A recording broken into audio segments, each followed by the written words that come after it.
Students, आज हम कृतिका में कहानी पढ़ेंगे माटी वाली। पाठ 4 माटी वाली, जिसको लिखा है विद्यासागर नौटियाल जी ने। आइए कहानी देखते हैं।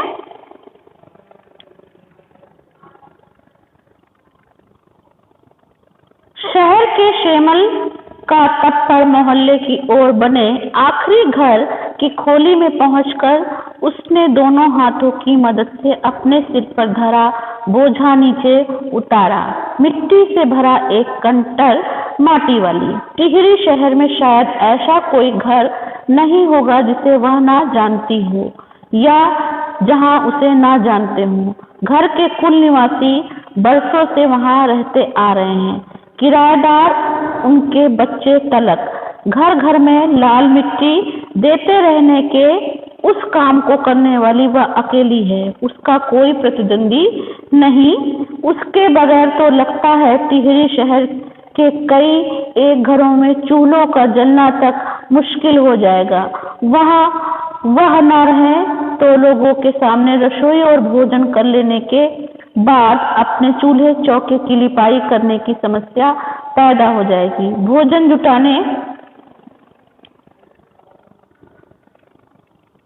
और खाने की तरह रोज की एक समस्या घर में साफ लाल मिट्टी तो हर हालत में मौजूद रहनी चाहिए। चूल्हे चौकों को लीपने के अलावा साल 2 साल में मकान। देखिए बेटे, ये जो पाठ है आपकी माटी वाली, तो इसमें जो है जो विस्थापित लोग हैं उनकी समस्याओं के बारे में ये पाठ है। और इसमें लेखक ने बताया है कि एक जो है टिहरी के सेमल के टप्पड़ मोहल्ले के आखिरी घर की खोली में एक जो है घर की खोली में पहुंचकर माटी वाली ने अपना कनस्तर उतारा। तो आप सभी लोग जानते हैं कि टिहरी शहर में उसे सब जानते हैं, वह सबको जानती है, वह सबको लीपने वाली लाल मिट्टी पहुंचाती है। उसी के कारण लोगों के घर के चूल्हे जलते हैं और बिना लोगों की लिपाई की समस्या पैदा हो जाती है। लाल मिट्टी वाली पहुंचाने वाली वह अकेली ही औरत है। शहर में कई माटा खान, कोई भी माटा खान दूसरा नहीं है। नदियों की तटों पर रेतीली मिट्टी से लिपाई नहीं हो सकती, इसलिए नए नए किराएदार भी उस मिट्टी वाली को देखकर उसके ग्राहक बन जाते हैं। वह हरिजन परिवार की एक नाटे कद की बुढ़िया है। ठीक है, वह हरिजन परिवार की एक नाटे कद की बुढ़िया है। देखिए आपके पाठ में भी है कि वह घर घर जाकर मिट्टी बेचने वाले नाटे कद की एक हरिजन बुढ़िया माटी वाली है। इसमें बताया कि अलावा साल 2 साल में चूल्हे चौकों को लीपने के अलावा साल 2 साल में मकान के कमरों दीवारों की गोबरी लिपाई करने के लिए भी लाल मिट्टी की जरूरत पड़ती रहती। शहर के अंदर कहीं माटा खान है नहीं। भागीरथी और भीलंगना 2 नदियों के तटों पर बसे हुए शहर की मिट्टी इस कदर रेतीली है कि उससे चूल्हे की लिपाई का काम नहीं किया जा सकता। आने वाले नए नए किराएदार भी एक बार अपने घर के आंगन में उसे देख लेते हैं तो अपने आप माटी वाली के ग्राहक बन जाते हैं। घर घर जाकर माटी वाली बेचने वाले नाटे कद की एक हरिजन बुढ़िया माटी वाली। आगे देखते हैं। शहरवासी सिर्फ माटी वाली को ही नहीं, उसके कंटर को भी अच्छी तरह पहचानते हैं। रद्दी कपड़े को मोड़कर बनाए गए एक गोल डिल्ले के ऊपर लाल चिकनी मिट्टी से चुलबुल भरा कनस्तर टिका रहता है। उसके ऊपर किसी ने कभी कोई ढक्कन लगा हुआ नहीं देखा। अपने कंटर को इस्तेमाल में लाने से पहले वह उसके ऊपर ढक्कन को काट कर निकाल फेंकती है। ढक्कन के न रहने पर कंटर के अंदर मिट्टी भरने और फिर उसे खाली करने में आसानी रहती है। उसके कंटर को जमीन पर रखते रखते सामने के घर से 9-10 साल की एक छोटी लड़की कामनी दौड़ती हुई वहां पहुंची और उसके सामने खड़ी हो गई। मेरी माँ ने कहा है जरा हमारे यहाँ भी आ जाना। अभी आती हूँ। घर की मालकिन ने माटी वाले को अपने कंटर की माटी कच्चे आंगन के एक कोने पर उड़ेल देने को कह दिया। तू बहुत भाग्यवान है, चाय के टाइम पर आई है हमारे घर। भाग्यवान आए खाते वक्त। वह अपनी रसोई में गई और 2 रोटियां लेती आई। रोटियां उसे सौंप कर वह फिर अपनी रसोई में घुस गई। देखिए यहाँ पर माटी वाली को बता रहे हैं कि जो शहर वाली जो है सिर्फ माटी वाली को ही नहीं जानते थे, उसके कंटर को भी जानते थे जिसमें वो मिट्टी लेकर आती थी। गोल डिल्ले को मतलब एक गद्दी कपड़ों से एक गोल डिल्ला बनाती थी, उस पर लाल चिकनी मिट्टी से भरा हुआ कनस्तर रहता था और उसमें कोई ढक्कन भी नहीं लगा रहता था। कंटर को इस्तेमाल में लाने से पहले वह ऊपरी ढक्कन को काट कर निकाल के फेंक देती थी क्योंकि मिट्टी भरने में आसानी रहती थी। तो जब ढक्कन उसके कंटर को जमीन पर रखते रखते सामने के घर से एक 9-10 साल की लड़की आती है जिसका नाम कामनी होता है। तो बोलती है कि मेरी माँ ने भी तुमको बुलाया है। तो वो बोलती है कि हाँ ठीक है। घर की मालकिन ने माटी वाली को अपने कंटर की माटी को आंगन के कोने में उड़ेल देने के लिए कह दिया। फिर बताती है माटी वाली कि तू बहुत भाग्यवान है, तू बहुत भाग्यवान है, चाय के टाइम पर आई है हमारे घर। जो उसकी मालकिन होती है तो उसको कहती है कि तुम बहुत भाग्यवान है, चाय का समय है, तुम चाय के समय पर आ गई हो। अपनी रसोई घर में गई और 2 रोटी लेती आई, रोटियां उसे सर्व कर फिर वो रसोई घर में चली जाती है। आगे देखते हैं। माटी वाली के पास अपने अच्छे या बुरे भाग्य के बारे में ज्यादा सोचने का वक्त नहीं था। घर की मालकिन अंदर आते ही माटी वाली ने इधर उधर तेज निगाहें दौड़ाई। हाँ, इस वक्त वह अकेली थी, उसे कोई नहीं देख रहा था। उसने फौरन अपने सिर पर धरे डिल्ले के कपड़े के मोड़ों को हड़बड़ी में एक झटके में खोला और उसे सीधा कर दिया। फिर इकहरा खुल जाने के बाद वह एक पुरानी चादर के एक फटे हुए कपड़े के रूप में प्रकट हुआ। जब माटी वाली जो है अपने अच्छे या बुरे भाग्य के बारे में ज्यादा सोचने का वक्त नहीं था और घर की मालकिन अंदर आते ही माटी वाली ने क्या करी, चारों तरफ निगाह दौड़ाई और वह घर में अकेली थी, उसे कोई भी देख नहीं पा रहा था। उसने जो है कपड़े की डिल्ले से जो है एक झटके को खोला और सीधा किया और सीधा करने के बाद उसको इकहरा कर लिया। खुल जाने के बाद जो है उसमें एक जो है फटा हुआ कपड़ा के रूप में वो निकला। मालकिन के बाहर आंगन में निकलने से पहले उसने चुपके से उसके हाथ में थामी 2 रोटियों में से एक रोटी को मोड़ा और उसे कपड़े पर लपेटकर गांठ बांध दी। साथ ही अपना मुंह यूं ही चलाकर खाने का दिखावा करने लगी। घर की मालकिन पीतल के एक गिलास में चाय लेकर लौटी। उसने वह गिलास बुढ़िया के पास जमीन पर रख दिया। मालकिन जो है घर के बाहर आंगन में जो है निकलने से पहले उसने चुपके से 2 रोटियां थामती है और क्या करती है, मालकिन के बाहर चले जाते ही जो माटी वाली थी उसने 2 रोटियां ली और मोड़ कर कपड़े में बांध लिया और अपना मुंह झूठ ही दिखावा करने लगी कि वो जो है रोटी खा रही है। और मालकिन पीतल के एक गिलास में चाय लेकर लौटी तो वो बुढ़िया उन्हें के पास रख दिया तो वो चाय पीने लगी। फिर आगे देखते हैं। ले सद्दा बासी साग, कुछ है नहीं अभी, इस चाय के साथ निकल जा। माटी वाली ने खुले कपड़े के एक छोर से पूरी गोलाई में पकड़कर पीतल का वह गर्म गिलास हाथ में उठा लिया।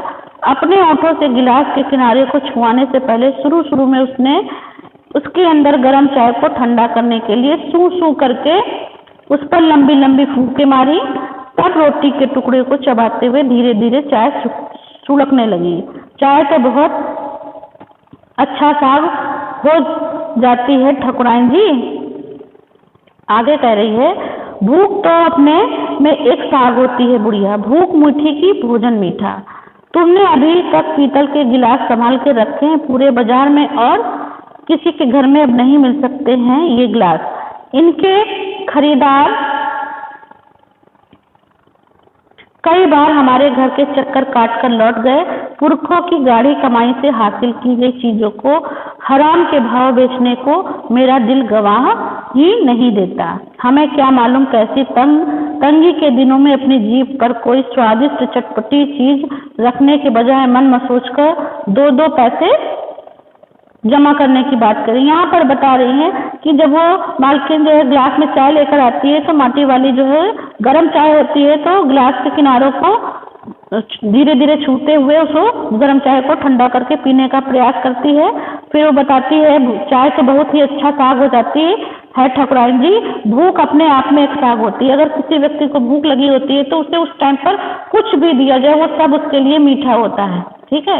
भूख के टाइम पर अगर व्यक्ति को कुछ भी दिया जाए वो सबके लिए अच्छा होता है, क्योंकि भूख जब लगी होती है तो रूखा सूखा भोजन भी स्वादिष्ट लगता है। तभी वो यह बोल रही है कि भूख मीठी की भोजन मीठा। फिर ग्लास की बात करती है कि आपने अभी तक पीतल के ग्लास संभाल के रखे हैं। पीतल के ग्लास जो है अब कहीं भी देखने को नहीं मिलते हैं, लेकिन आपने ये बहुत अच्छे से संभाल के रखे हैं। तो वो बताती है कि हमारे पुरखों की जो है गाढ़ी कमाई के ये चीजें हैं, तो इसको जो है मेरा मन जो है बेचने के लिए मन गवाही नहीं करता है। आगे देखते हैं बेटे।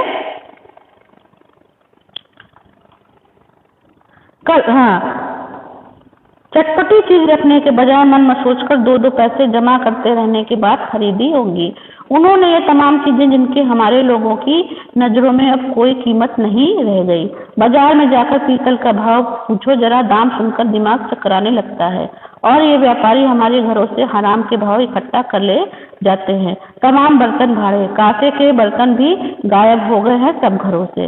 वो बता रहे हैं कि अब ये जो है चीजें जो बहुत ही मुश्किल से जो है हमने ये इकट्ठा कर रही हैं। अब पीतल का भाव पूछो तो दिमाग चकराने लगता है। अब जो है बाजार में कांसे के बर्तन भी गायब हो गए हैं सभी घरों से। कांसा भी एक धातु होती है, जैसे एक पीतल धातु है वैसे एक कांसा भी धातु होती है। इतनी लंबी बात नहीं सोचते बाकी लोग। अब जिस घर में जाओ वहाँ या तो स्टील के भांडे दिखाई देते हैं या फिर कांच और चीनी मिट्टी के। अपनी चीज का मुंह बहुत बुरा होता है। मैं तो सोचकर पागल हो जाती हूँ कि अब इस उम्र में इस शहर को छोड़कर हम जाएंगे कहाँ।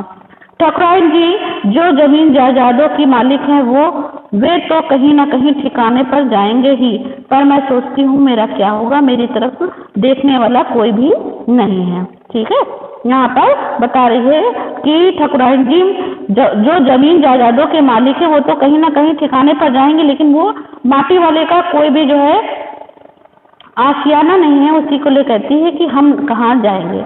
चाय खत्म कर माटी वाली ने एक हाथ से अपना कपड़ा उठाया और दूसरे में खाली कंटर और खोली से बाहर निकलकर सामने के घर में चली गई। जब चाय खत्म हो गई तो माटी वाली ने कंटर उठाकर जो है वो दूसरे के घर में मिट्टी देने के लिए गई।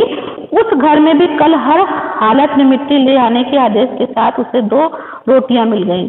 उन्हें भी उसने अपने कपड़े में एक दूसरे में बांध लिया। लोग जाने तो जाने कि वह रोटियां अपने बुड्ढे के लिए ले जा रही है। उसके घर पहुंचते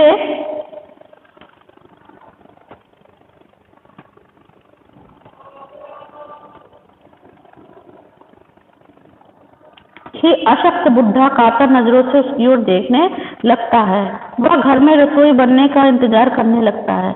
आज वह घर पहुंचते ही 3 रोटियां अपने बुढ़े के हवाले कर देगी। रोटियों को देखते ही चेहरा खिल उठेगा बुढ़े का। साथ में ऐसा भी बोल देगी, साथ तो कुछ है नहीं अभी, और तब उसे जवाब सुनाई देगा, भूख मीठी की भोजन मीठा।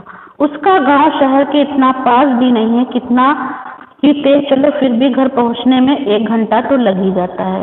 रोज सुबह निकल जाती है वह अपने घर से, पूरा दिन माठा खाने, मिट्टी खोदने और फिर विभिन्न स्थानों से फैले हुए घरों में उस मिट्टी को पहुंचाती है। देखिए यहाँ पर जो माटी वाली है फिर वो क्या करती है, 2 रोटियां जो है बांध देती है अपने बुढ़े के लिए यानी अपने पति के लिए, और भी वो कहती है कि जान लेंगे तो जान जाएंगे। और वह घर में रसोई जब जैसे ही पहुंचती है, बुढ़िया अपने घर में पहुंचती है तो वो बुढ़ा जो है, इसका पति जो है कातर निगाहों से देखने लगता है कि कुछ ना कुछ अब रसोई में बनेगा और मुझे खाने के लिए मिलेगा।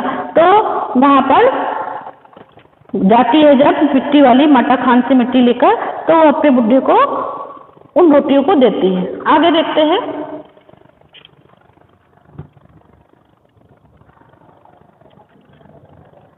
ढोने में बीत जाता है। घर पहुंचने से पहले रात गिरने लगती। उसके पास अपना कोई खेत नहीं है। किसके पास? उस मिट्टी वाली के पास, माटा खान से जो मिट्टी लाती है। जमीन का एक टुकड़ा भी नहीं है। झोपड़ी जिसमें वह गुजारा करती है गांव के एक ठाकुर की जमीन पर खड़ी है। उसके जमीन पर रहने की एवज में उसे भले आदमी के घर पर माटी वाली को कई तरह के कामों को बेगारी करनी पड़ती है। उसके पास कोई अपना जमीन का टुकड़ा भी नहीं है। एक झोपड़ी है जिसमें वो रहती है, वो भी एक झोपड़ी एक ठाकुर की जमीन पर है। और माटी वाली जो है कई तरह के कामों को करती है उनके यहाँ। नहीं, आज वह एक गठरी में बदल गए, अपने बुड्ढों को कोरी रोटियां नहीं देगी। माटी बेचने से हुई आमदनी से उसने एक पाव प्याज खरीद लिया। किसने? माटी वाले ने। प्याज को कूट कर वह उन्हें जल्दी जल्दी तल लेगी, बुड्ढे को पहले रोटियां दिखाएगी ही नहीं। यहाँ पर बता रहे हैं कि वो प्याज खरीदी है, आज मिट्टी को बेचने से जो आमदनी हुई है उससे उसने प्याज खरीदा है और प्याज को कूट कर वो जल्दी से तलेगी और बुड्ढे को रोटियां नहीं दिखाएगी। सब्जी तैयार होते ही परोस दोगी उसके सामने 2 रोटियां, और जैसे ही सब्जी तैयार हो जाएगी वो अपने पति के सामने खाना परोस देगी। अब वह 2 रोटियां भी नहीं खा सकता, 1 रोटी ही खा पाएगा, यह हद से 1.5। अब उसे ज्यादा नहीं पचता, बाकी बची 1.5 रोटियों से माटी वाली अपना काम चला लेगी। 1 रोटी तो उसके पेट में पहले ही जमा चुकी है। मन ही मन में यह सब सोचती, हिसाब लगाती हुई अपने घर पहुंच गई। ऐसा सब सोचते हुए माटी वाली अपने घर में पहुंच जाती है उन 2 रोटियों के साथ। उसके बुड्ढे को रोटी का कोई इंतजाम नहीं रह गई थी। माटी वाली के पांवों की आहट सुनकर हमेशा की तरह आज वह चौंका नहीं। उसका पति, उसने अपनी नजरों उसकी ओर नहीं घुमाई। घबराई हुई माटी वाली ने उसे छूकर देखा, वह अपनी माटी को छोड़कर जा चुका था। टिहरी बांध पुनर्वास के साहब ने उससे पूछा कि वह रहती कहाँ है।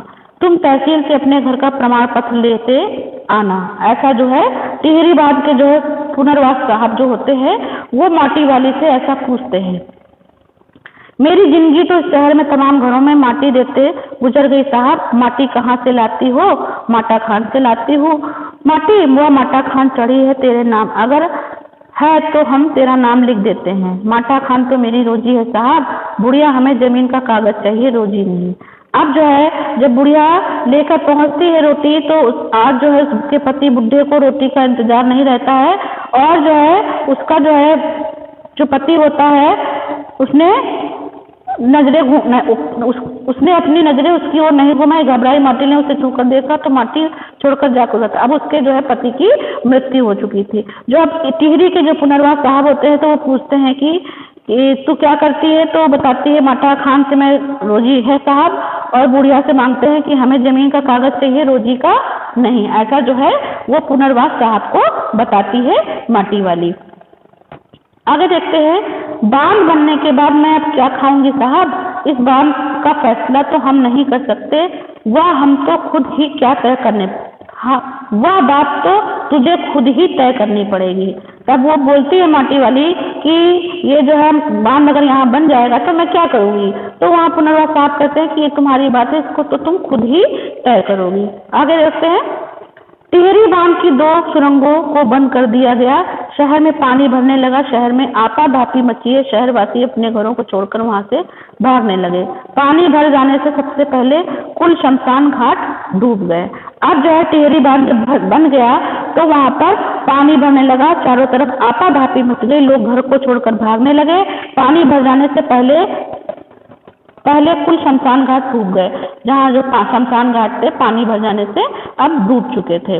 माटी वाली अपनी झोपड़ी के बाहर बैठी है, गांव के हर आने जाने वाले से एक ही बात करती जा रही है, गरीब आदमी का शमशान नहीं उजड़ना चाहिए। अब माटी वाली को जो रहने की जो ठिकाना था वो भी उससे बेदखल कर दी जाती है, वहां से वो हट जाती है। तो अब जो है वो बोलती है कि माटी वाली बोलती है, अपनी जो झोपड़ी है माटी वाली उसके बाहर बैठी सबसे कहती है गरीब आदमी का शमशान नहीं उजड़ना चाहिए। तो ऐसा वो इसलिए कह रही है क्योंकि जो उसके रहने का ठिकाना था वो भी उससे छिन जाता है और वहां पर सभी तरफ जो है शमशान घाट में पानी भर जाता है।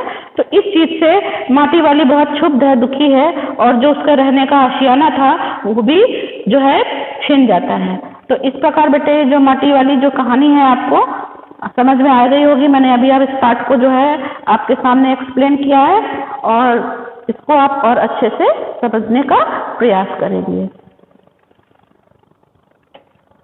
Thank you class.